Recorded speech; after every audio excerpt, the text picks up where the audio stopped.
आगे जाओ।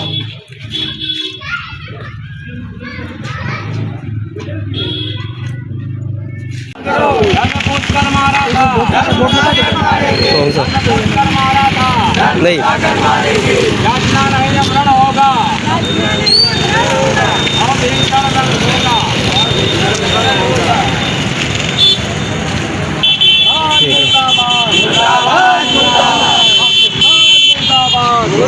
रिपब्लिक हिंदुस्तान से मैं प्रिया सिंह यादव। आज यहाँ पे हम आए हैं सैनिक पार्क, जो हुआ शुभम द्विवेदी के हमला अटैक, जो कि उनपे गोली चलाई गई, निर्दोष व्यक्ति को मारा गया, उसमें आए आक्रोश नजर आ रहा है, जो हम सरकार से गुहार लगा रहे हैं कि आगे किसी के साथ ऐसा ना हो। पहलगाम में जो निर्दोष व्यक्ति की हत्या हुई है, उसके लिए यहाँ पे आक्रोश नजर आ रहा है कि माताएं बहनें क्या कहना चाहेंगी, उनसे हम जानना चाहेंगे। ये जो घटना हुई स्तब्ध कर देने वाली थी। कोई सोच नहीं सकता इतना कैसे आप गिर सकते हैं, इतना कैसे आप गिर सकते हैं। क्या दुश्मनी थी आपकी उन बच्चों से, क्या बिगाड़ा था किसी माँ के लड़के से। एक ही लड़का था शुभम द्विवेदी, अपने परिवार का एक ही लड़का था, आपने उसको भी खत्म कर दिया। उसकी पत्नी के सामने, जिसकी सिर्फ 2 महीने पहले शादी हुई थी, एक वहां पर ऐसा युगल पहुंचा जिसकी सिर्फ 4 दिन पहले शादी हुई थी। क्या जताना चाह रहा है पाकिस्तान, क्या दिखाना चाह रहा है भारत को, वो अब दिखाना नहीं चाह रहा है। मुझे ऐसा लगता है अब शायद पाकिस्तान भारत से कुछ देखना चाह रहा है, जिसकी उम्मीद हम सभी भारतवासी माननीय योगी जी और मोदी जी से पाकिस्तान को ऐसा जवाब मिलना चाहिए, जो भविष्य में वो ऐसी जो क्रूर घटना उन्होंने की है, क्रूर हत्याएं की हैं, वो कभी ना होने पाए। आज जो श्रद्धांजलि कार्यक्रम है, ये कानपुर टीचर्स ग्रुप के द्वारा जिग्ना स्मारक इंटर कॉलेज में संपन्न हुआ। वहां से हमारा कैंडल मार्च यहाँ सैनिक चौराहे तक आया। मैं ये बताना चाहता हूँ कि पाकिस्तान द्वारा भेजे गए आतंकवादियों ने जिस तरीके से शुभम द्विवेदी और अन्य पर्यटकों को मारा है, मैं ईश्वर से कामना ये करता हूँ, ईश्वर से ये कहता हूँ कि उनको इससे भयानक सजा देना, उनकी मौत ऐसी हो कि दोबारा कोई आतंकवादी ऐसा काम करने पहले 1000 बार सोचे और दोबारा कोई आतंकवादी पैदा ही ना हो। भगवान इसको ऐसी सजा दे।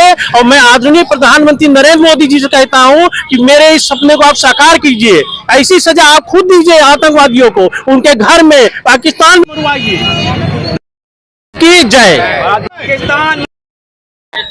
जिस तरह से पाकिस्तान ने आतंकवाद फैला करके हमारे पर्यटकों को मारा है, तो मोदी जी जो है उसमें सर्जिकल स्ट्राइक करके उसका जो है तुरंत बदला लेने का प्रयास करें। पाकिस्तान ने जो किया है, इसका उनको नाश्ता नाबूद करने के लिए हम लोग को सबको एक होना पड़ेगा। तो हम लोग अगर एक नहीं रहेंगे तो कुछ लोग आएंगे, कुछ लोग नहीं आएंगे, अलग देखेंगे, तो पाकिस्तान के किसी को भी हम लोग हरा नहीं सकते। सबको एक होकर, एकजुट होकर कुछ अच्छी रणनीति बनानी पड़ेगी, इससे पाकिस्तान खत्म हो सकता है। अगर जो मोदी जी ने हम लोगों ने करा, सिंधु का पानी रोका है, ये रोका, तो इससे हम लोग को बहुत फायदा हो रहा है। तो पाकिस्तान तो अपने आप मर। मैं 22 अप्रैल को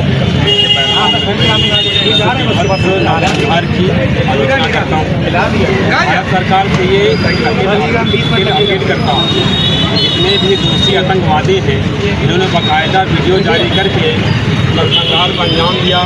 हमारे लिए बहुत दुख का विषय। मैं भारत सरकार के प्रधानमंत्री आदरणीय नरेंद्र मोदी जी से, गृहमंत्री अमित शाह जी से अनुरोध करता हूँ कि आतंकवादियों के खाताओं को घर में घुस करके उनको इस तरह से जवाब दिया, रिटेलिएट किया जाए कि आने वाली पीढ़ियाँ भी इस तरह के नरसंहार करने से पहले बार बार सोचें। कानपुर के हमारे प्रिय भाई शुभम द्विवेदी जी भी उसी घटना में शिकार हुए, मैं उनको श्रद्धांजलि अर्पित करता हूँ और संपूर्ण विश्व से ये अनुरोध करता हूँ और ये आह्वान करता हूँ समस्त युवा पीढ़ी से कि आने वाले समय में आप भी इस तरह की घटनाओं से सीखें, देश के लिए सवाल होने के लिए तैयार रहें। ये जो नरसंहार किया गया पाकिस्तान की सतह पर, बहुत ही आलोचना से भरा हुआ है। और मैं एक युवा होने के नाते ये अपील करता हूँ कि ये नरसंहार किसी भी प्रकार से स्वीकार नहीं है। आतंकवाद के आका कहीं भी घुसकर बैठे हुए हैं। भारत सरकार की हमारी जो वायुसेना है, जल सेना, थल सेना है, उनको घर से निकाल करके मारे, ताकि ये संपूर्ण विश्व को सबक मिल सके कि ये जो आतंकवाद है इसकी कोई सीमाएं नहीं हैं। इसकी जड़ को समूल नाश कर दिया जाए, आने वाले समय में ये कतई फल फूल ना पाए। इन्हीं साथ मैं फिर से एक बार वंदे मातरम का नारा लगाते हुए भारत माता की जय बोलना चाहूँगा। भारत माता की जय, माता की जय। मैं चंद्रकेश मिश्रा, मैं सभी पाकिस्तान मुर्दाबाद, मुर्दाबाद, मुर्दाबाद, पाकिस्तान मुर्दाबाद। जिस तरह से एक छोटा सा देश इजराइल है, इसमें हमारा सा सत्यानाश कर दिया, नेस्ता नाबूद कर दिया। हम इतने सक्षम होते हुए भी क्यों चुप बैठे हैं? हमारे देश में आ करके वो निरी जनता को हमारे मारते रहते, हत्या करते रहे। सन 47 से ही वो ऐसा कर रहे हैं। हमें किसी भी प्रकार का कोई भी व्यापार, कोई भी संबंध पाकिस्तान से नहीं रखना चाहिए और उनसे सिर्फ एक ही भाषा समझते हैं, वो टिट फॉर टैट, जैसे को तैसा। हम अगर उनसे विनती करते रहेंगे तो हमको गोली मारते रहेंगे। तो एक ही सबक अब ले लेना चाहिए, अब उनको घर में घुस के मारना ही चाहिए। जिस तरह से इजराइल ने किया है वैसे ठीक उसी पैटर्न पे हमको भी घुसकर मारना चाहिए, उनका नेस्ता नाबूद करना चाहिए। जय हिंद।